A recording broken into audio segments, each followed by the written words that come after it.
Anda pasti ingat adegan tsunami yang ikonik di Interstellar yang menggambarkan kekuatan alam yang luar biasa dalam skala monumental. Gelombang raksasa dalam film itu bahkan lebih tinggi daripada gunung-gunung tertinggi di darat. Meskipun fiksi, planet kita juga menghadapi tsunami nyata yang mampu menyebabkan kehancuran dalam skala besar. Fenomena ini terkait langsung dengan pergerakan lempeng tektonik, terutama di wilayah yang dikenal sebagai zona subduksi. Salah satu contoh kritis adalah zona subduksi Cascadia, terletak dari selatan Kanada hingga utara California. Zona ini merupakan ancaman serius bagi Pasifik Barat Laut. Namun, bagaimana hal ini memengaruhi penduduk di wilayah tersebut dan langkah apa yang sedang diambil untuk menghadapi risiko ini? Temukan jawabannya dalam video di bawah ini. Zona subduksi Cascadia. Zona subduksi Cascadia adalah area geologis penting di pantai barat yang mampu memicu tsunami hebat. Namun, apa sebenarnya zona subduksi? Bayangkan dua lempeng tektonik raksasa bertabrakan di bawah laut. Salah satunya terdorong ke bawah lempeng lainnya. Dalam proses yang dikenal sebagai subduksi, Cascadia adalah salah satu lokasi tersebut. Di wilayah ini, lempeng Juan de Fuca sedang disubduksi oleh lempeng Amerika Utara. Jalur ini membentang dari utara California hingga selatan British Columbia, mencakup sekitar 800 mil, setara dengan kurang lebih 13,3 lapangan sepak bola yang berjajar. Mengapa ini relevan? Wilayah subduksi adalah area kunci untuk terjadinya guncangan seismik, menghasilkan gempa bawah laut atau gempa laut. Fenomena ini berpotensi memicu tsunami seiring dengan pergerakan dasar laut secara global. Berbagai zona subduksi ada, dengan cincin api Pasifik sebagai salah satu yang paling dikenal, menonjol karena aktivitas geologisnya yang intens. Yang membuat zona subduksi Cascadia unik adalah kemampuannya untuk menghasilkan gempa bumi dengan magnitudo luar biasa yang berdaya menyebabkan kehancuran dalam skala besar. Para peneliti memperingatkan bahwa tekanan yang terakumulasi di wilayah ini ketika dilepaskan dapat menghasilkan mega gempa. Peristiwa terakhir dengan magnitudo seperti itu terjadi pada tahun 1700 dan penelitian menunjukkan bahwa kejadian semacam itu memiliki siklus ratusan tahun. Kita mungkin sedang menghadapi salah satu bencana alam paling dahsyat yang pernah tercatat. Para ahli memperingatkan bahwa gempa bumi besar akan membawa konsekuensi drastis. Struktur bangunan akan terganggu, nyawa dalam bahaya, dan tsunami besar akan menerjang wilayah pesisir. Selain itu, tanah bisa mengalami perubahan, diikuti oleh gempa susulan, guncangan sekunder pasca peristiwa utama. Dampaknya akan meluas ke infrastruktur vital, seperti jalan dan jembatan, dengan biaya tinggi dan waktu pemulihan yang lama. Lingkungan juga akan terpengaruh dengan longsoran dan perubahan ekologis. Bagi penduduk lokal, tantangan termasuk perpindahan dan pencarian keamanan di tengah kekacauan. Sebagai respons, para ilmuwan dan komunitas berkolaborasi untuk mengurangi risiko, memperkuat bangunan, mengembangkan sistem peringatan, dan merencanakan tanggap darurat. Tujuannya adalah untuk memastikan perlindungan dan pemulihan cepat seandainya mega gempa itu terjadi. Mari kita pertimbangkan gempa bumi. Fenomena ini terjadi akibat pelepasan energi secara tiba-tiba yang dihasilkan oleh pergeseran mendadak lempeng tektonik. Lempeng Juan de Fuca saat menyelam di bawah lempeng Amerika Utara terjebak oleh gesekan. Ketika tegangan melebihi resistensi ini, terjadi pelepasan cepat energi yang tersimpan,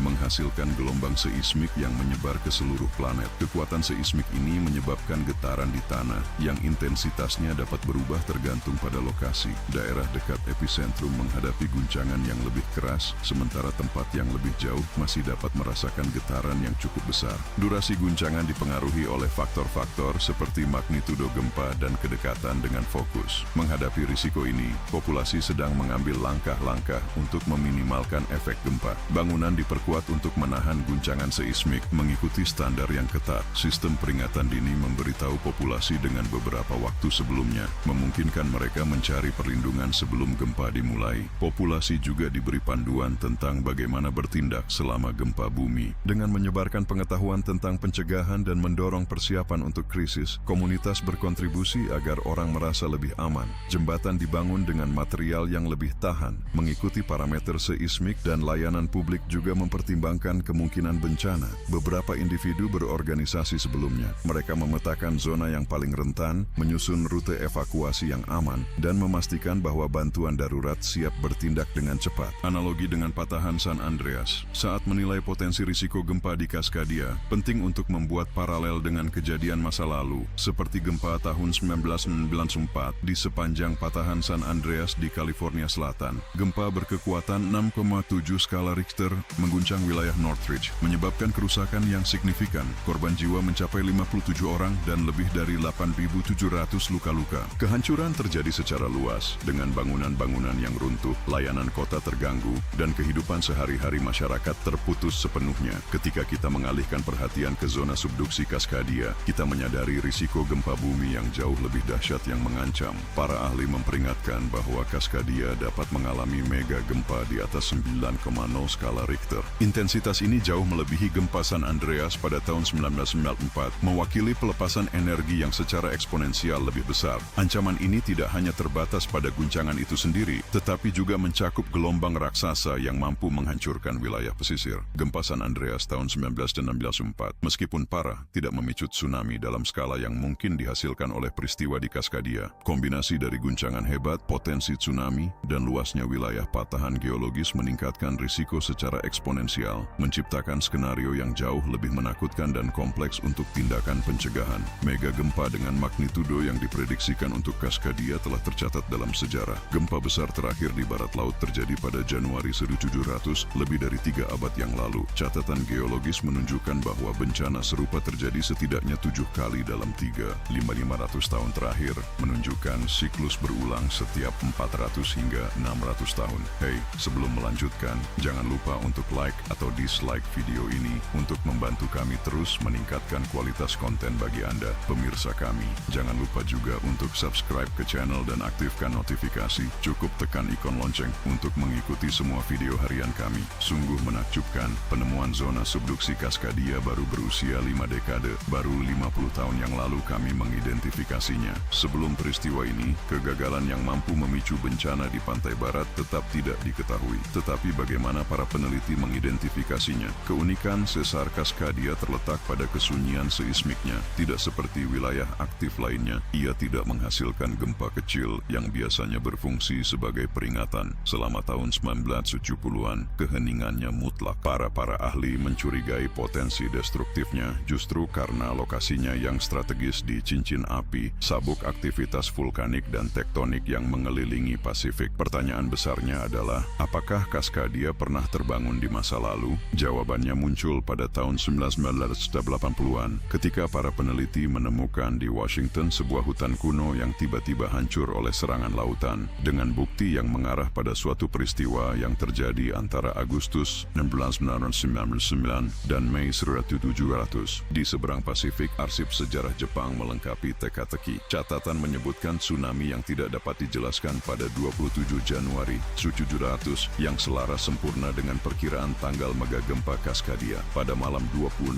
Januari tahun itu, sekitar pukul 21.00, guncangan dahsyat membuat tanah longsor, menelan hutan pesisir, dan menciptakan gelombang monster. Sementara separuh pertama tembok air menghancurkan barat laut Amerika hanya dalam 15 menit, separuh lainnya dari energi tersebut membutuhkan 10 jam untuk melintasi samudra dan mencapai Jepang. Penemuan historis ini menyalakan peringatan untuk masa kini. Kemungkinan peristiwa baru dengan magnitudo serupa hingga tahun 2050 diperkirakan mencapai 33%. Karena itu, pemantauan terus-menerus dan rencana kontingensi menjadi prioritas bagi komunitas ilmiah. Strategi penyelamatan. Dalam realitas saat ini di wilayah Cascadia, di mana hanya sedikit yang pernah menyaksikan tsunami seumur hidup mereka, pencarian informasi penyelamat hidup sangat penting. Meskipun banyak yang takut akan Big One, gempa berkekuatan 9, sebagai risiko terbesar, kesaksian Malin, seorang penyintas dari Chili, mengungkap penjahat lainnya. Pada tahun 1960, ia menyaksikan gempa terkuat dalam sejarah, tetapi kehancuran sebenarnya datang kemudian,